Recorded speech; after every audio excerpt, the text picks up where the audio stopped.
G'day and welcome back to the 24-25 GameDay Squad Fantasy Cricket Show. I'm Dill, that's Stewie, and together we are the Fantasy Bros. This summer we've partnered with GDS to bring you all you need to know to succeed in the season's Oz cricket competition. This is the penultimate episode of the team's preview series. Don't forget to check out our previous episodes either on YouTube or wherever you get your podcasts. There's 2 to go. Are we heading to the west today or staying here in Brisbane, Stu? G'day, mate. G'day, everyone listening and watching on YouTube as well. Mate, we'll save the competition's best team for next episode, meaning we're heading west to Perth. We'll cover the Scorchers during this episode. We'll go through their ins and outs, their likely 11 for round 1, who we think their must-haves for their batsman, all-rounder and bowler positions are. We'll name our MVP and breakout candidates. And as always, we've got a pack opening at the very end of today's episode where you, the viewers, can win some pretty awesome prizes. Yep, definitely. That's right. So stay tuned for that at the end of the episode. For any new users looking to sign up, now is the time. You've got plenty of time left before the season kicks off. So jump onto GameDay Squad, sign up to the Oz Cricket competition, and you can score yourself a free 3-player rare pack simply by registering and then using the promo code FBAC24. That is FBAC24 to get yourself that 3-player rare. And you never know, maybe you might grab a legend straight off the bat. Look, the other thing we've got running at the moment is our Matt Short Diamond giveaway. It's been running hot. All you need to do is comment on any of our YouTube videos. You comment your GameDay Squad team name, and you can comment up to 11 times. We have 11 preseason videos over the next few weeks, and you have up to 11 entries. So do not forget that. Make sure you jump back to some previous episodes. Make sure that you sign up and then comment your team name. Alrighty, let's jump straight into this episode. Mate, how did the Scorchers go in the off-season with their ins and outs? Yeah, quite a bit of turnover, mate, but still looks like a pretty red-hot squad. They've gained Finn Allen, Keaton Jennings, Matthew Hurst, under-19 Aussie gun Marley Beardman, and Matthew Spores. But they have lost Laurie Evans to the Renegades, Zach Crawley, Steve Eskenazi, and Hamish McKenzie has moved over to the Stars. Yep, so it means that they are likely 11 for round 1. Looks a little bit like this. So we've got the big bad Kiwi up the top, Finn Allen. He'll be opening probably with Jennings there. At 3, we've got Aaron Hardy coming in. He is an unreal all-rounder, and he should have a bit of opportunity with the ball as well, potentially. At 4, we've got the wicketkeeper batsman in Inglis, and we'll hear a little bit more about him soon, I think. 5, 6, 7 is Turner, Connolly, and Agar. Obviously, there's some question marks there, but hopefully they are fit to play. And then in the bowlers, we've got 8, 9, 10, 11 in Richardson, Ty, Berendorf, and Morris. Obviously, I mentioned a couple of things that could be happening. Can you tell us a little bit more about some of those changes that might be happening over the next couple of weeks? Yeah, mate, there's quite a bit happening here, actually, and we'll start with Josh Inglis, and there's a big asterisk next to his name. The Aussies haven't really done this in the past for batsmen. They've done it for bowlers where they've had a standby bowler just in case one of the quicks need to be rested. But this is really the first time in recent memory where they've had a home series and had a replacement batsman called into the squad, and typically they don't let that bowler leave. They let some of the additional squad members leave back to Shield or other tournaments, but that standby batsman in Josh Inglis, who's been in some red hot form, there's actually some doubts about his availability for the start of this year's competition, and add to that the poor form of the Aussie top order. And look, a start in that third test might not necessarily be out of the question for Josh Inglis. So that's certainly something to monitor over the coming weeks. Not quite sure who the replacement wicketkeeper would be if he does miss. Maybe Matthew Hurst, Spores is there as well. You might be able to give a bit of insight into some of those players a little bit later on. But if the Scorchers don't have him to start the season, that's a bit of a hole because he's really handy. There are also some question marks over 2 of their gun all-round middle order players in Cooper Connolly, who busted a finger, and Ashton Agar, who's had some shoulder injuries of late. They've recently both suffered those injuries, and they seem to be touch and go for round 1. But it wouldn't surprise me if the Scorchers keep them out a little bit longer and make sure they're fully healthy, because look, they've got an unreal squad, and the guys that come in will certainly do the job, and they don't want to push those guys back too early and risk any re-injuries. And last but not least, again, a bit unfair, just like Steve Smith coming back for the Sixers, but big all-rounder Mitch Marsh should be back for those final 2 weeks of the competition to strengthen what already looks like an unreal top order. Yeah. And we know how well he can go off the ball as well. Yeah, and just on Josh Inglis, it's a bit of a shame because he actually finished third overall for wicket keepers that have played more than 5 games in the 23-24 season with his GDS average. So we would have expected something similar from him this season, and potentially being a little bit better than that. So yeah, it is a bit of a shame. Obviously, it could be good for him and his cricket career, and potentially good for the Aussie team. But yeah, it's a bit of a shame we might not see him. So fingers crossed he does come back and he is unreal. Alrighty, now we're moving on to our must-haves, where Stewie and I will select one batter, one bowler, and an all-rounder that you simply must have in your GDS lineups. Stewie, you've got the batter. Who must you have from the Scorchers? Yeah, look, mate, if I can get my hands on a Keaton Jennings card, I think I'll play him fairly often, and he might be a bit of a pod because it might be pretty hard to obtain some of these new players into GDS. He's an experienced, tall, left-handed batsman from England, and he made a Test century on debut against India. His career didn't really kick on after that, despite those promising signs. He's played a lot of the Vitality Blast of late, where he averages 32 with a strike rate of 130.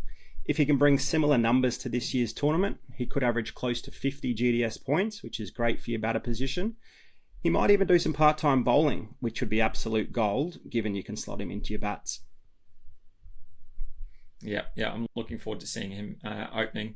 It'll be great. And a new player again, so make sure that you jump over to the pack store, grab a pack or two, and you never know, you might be able to pull Keaton Jennings and play him straight away. Cool. Alrighty, over to the bowlers. And I think there's a range of bowlers you could choose from here. The Scorchers obviously have sort of backed their Oz cricket form in the last few seasons on their bowling lineup, and I think this season it might be Lance Morris that takes over potentially as the key for the Scorchers. The 25-year-old wild thing, as some people have dubbed him. I know he was quite reluctant to take that moniker on, but I think it's quite fitting. I think he had a breakout season last season in 23-24. He took 13 wickets in 9 games, and he averaged 40.89 GDS points per game. Of all the bowlers re-signed for this season, that average saw him finish 9th out of 35 possible players. So he already has quite some good stats behind him leading into this tournament. He also brings some genuine one-day cup form into the Oz Cricket comp, taking 5 wickets in his last 3 games for Western Australia. So I'm really looking forward to watching him bowl those 150s consistently this season. Yeah, awesome. Yeah, like you mentioned, that bowling lineup is incredible, and just about any one of those could be the top average bowler for the whole tournament. For the all-rounder position, my must-have is Aaron Hardy, who was absolutely incredible in last year's tournament. But his 61.3 GDS average was mostly due to how well he struck the ball with the bat. Yeah. Given he had those captaincy duties due to Ashton Turner's injury that ruled him out for the season, I felt he was quite reluctant to bowl himself, and he only took 6 wickets through 10 games. In his most recent T20 match against Pakistan, he took 3 for 21 from a full 4 overs. So getting 4 overs for Australia should mean plenty of overs for Perth. With Turner back as captain, I can see him getting plenty more overs with the ball, which should mean another season of 60 GDS points, even if he doesn't go as well with the bat. Yeah, and like we continue to talk about, having that safe floor where you've got options to be able to score all around the park in all forms of the T20 comp, I think is really important. And someone like Aaron Hardy, who has an opportunity to potentially bowl 2, 3, 4 overs plus the firepower up top, I think isn't a great lock for an all-round position. So I really like that call. Alrighty, our breakout for the Scorchers. Look, I'm a little bit interested by some of the signings of the Scorchers in the off-season. The one in particular that's got me really, really excited is the Canadian-Australian Matty Spores, look, he comes into the squad and he could find his way straight into that starting 11. So we talked about, obviously, the recent hand injury to Connolly and then the shoulder injury to Ashton Agar as well. So if they're not fit to go, then I could see Spores finding his way in there somewhere, and I think that's a perfect spot for him to be able to do damage with both ball and bat. Look, he's a batting all-rounder, but he should see that increased opportunity with the ball, and even if he does get 2-3 overs, again, that's a really great floor that you've got for a potential breakout player. During the top end T20 competition, which is sort of middle of the season, earlier in the year, he featured heavily in the Scorchers batting and bowling attack, hitting 62 runs and taking 7 wickets across 5 innings with the bat and then 6 innings with the ball. So some really good stats there to get him into, hopefully, some nice form in Oz cricket. Yeah, I don't know what it is, but Perth just seem to get all of these handy players that are pretty much little known across the country and across the world, but just seem to be absolutely unreal. There's no wonder that they've had so much success in this tournament. And it's probably also, sorry mate, before you go on, it's probably also a really important thing to talk about is he could be a huge point of difference for teams. You've got a round of 4, 5, 6 games that you've got to consider, and you might see him coming into some lineups for GDS, and he could be a massive pod for players and potentially win you the whole week. So I'm really looking forward to seeing him in action. Yeah, if anyone's got a Matty Spores card, hit me up on the GDS Discord and definitely see what I can do to make sure I've got one of those in my squad. All right, most valuable player for the Perth Scorchers. Gee, this was tough. Could have selected almost about 11 blokes. But I've gone for one a little bit left field here. He had a massive down year last season, but I still think there's enough juice left in the Jai Richardson to succeed this season. But that's on the proviso, of course, that he remains healthy and injury-free. He returned to first-class cricket relatively unscathed recently, coming out and saying that he feels alive again and has his sights on reclaiming a baggy green. So I think he's in for a big tournament. It is important to note, however, that in some pretty interesting footage, jump on YouTube or Twitter and have a look at it yourself. But he takes his second wicket in 2 balls and runs down the pitch to celebrate with his teammates, and sticks out the big right arm to give a high five to the keeper or the slipsman, and immediately clutches at his shoulder that he's had surgery on. He went off the field actually with that injury, and the replacement bowler came on and actually took a wicket with that ball, which would have been the hat-trick. But look, everyone thought that was Richardson done. He's had those shoulder complaints for a number of seasons now. But he returned to the field and he took another wicket and looked pretty good. But again, that's pretty scary to consider just a high five and him, clutching that shoulder. So, look, he only took 6 wickets in 7 matches last season, but still managed to average 30 GDS points, which, look, isn't terrible. 12 months prior, he took 16 wickets in 7 games, and he even contributed nicely with the bat coming in and just giving it a bit of a slog. So if he can recapture any of that sort of 22-23 form, he's going to be massive for our teams. And I think a lot of people will be turned off because of last year's poor performance. He bowls at 150 clicks. He bats well at the end. And because his top order scores so many runs, Perth are normally in a position where they take all 10 wickets if they're bowling second. And he's normally a big factor in terms of taking plenty of those wickets in that second innings. So he's my most valuable player. I'll be playing him, but I think he'll be a bit of a pod as well. Yeah, let's just hope that he gets through that little bit of a shoulder scare there and he's good to go.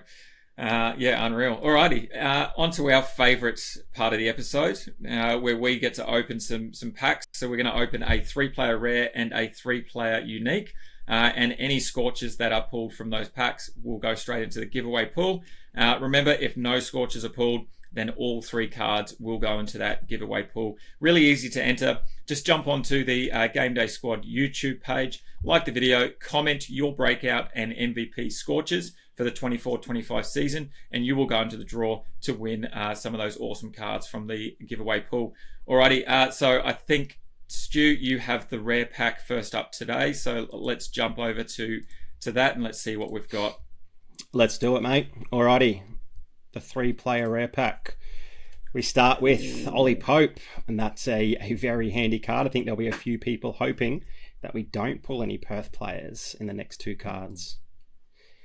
We have a Perth player. Yes. Probably a name that not many of us are familiar with. We might see him, into that middle order as well, depending on the health of Ashton Agar and Cooper Connolly. So there's a pretty handy pod that might be able to be played depending on his availability. And Rogers won't be part of that player pool. So we'll just throw Fanning into that player pool. Who knows? He could be someone that is quite a bit of a pod and not many others play, but could be handy if he gets a go. Yep, definitely. And with that gold there, obviously you get 1.2 times his score. So it's a good opportunity to chuck him into either a classic or maybe even your challenger squad. And you never know, it could be a huge pod. Alrighty, jumping over to the unique pack. Let's kick it off with the first one here. It is a platinum, and we've got a Matt Kuhneman. He should have a big season again, spinning the ball every which way. Hopefully he can take a few more wickets and lead the Brisbane Heat maybe to a double premiership. Going back to back would be unreal. Over to the second card, we've got a Curtis Patterson. So you might be able to use him in maybe a Sixers double game. Maybe someone that I probably won't necessarily be looking at as much. Oh, we've got a diamond here, so let's flip this, and it is a Liam Hatcher from the Sydney Thunder. All right, so there's no Scorchers, so all 3 of those cards go straight into that player pool. So we've got some unreal cards up for grabs in that player pool. Don't forget to enter into that competition. You just need a comment on the YouTube. Make sure that you jump onto each of our episodes, comment your breakout and MVP players for each of the teams, and you will make sure that you are entered into that giveaway. Don't forget as well, we've got the Match Short Diamond giveaway. You just jump onto our YouTube channel, onto the GameDay Squad's YouTube channel, comment your GameDay Squad team name, and you can be instantly in the draw for that Matty Short Diamond. We will draw that at the first live round 1 preview about an hour before the first ball. So really looking forward to that. So make sure you comment. You have up to 11 opportunities to be entered into that draw. And a reminder for all of our new users yet to sign up, there is still plenty of time to get your squad sorted. Jump on over to GameDay Squad. Make sure that you sign up and use the promo code FBAC24. You'll get yourself a free 3-player rare pack, and you never know, you might be able to pull yourself a diamond just in time for the comp, and all of the awesome opportunities that you might have to win some prizes and some cash as well.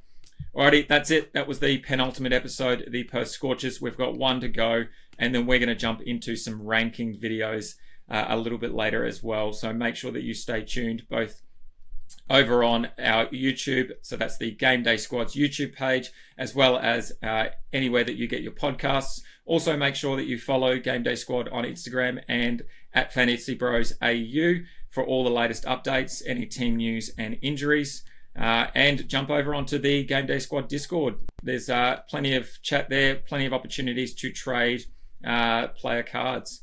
Alrighty, that's the episode. Can't wait for the next one. Thank you very much, Stu. Thank you, listeners. Thanks, Dill. See you, everyone.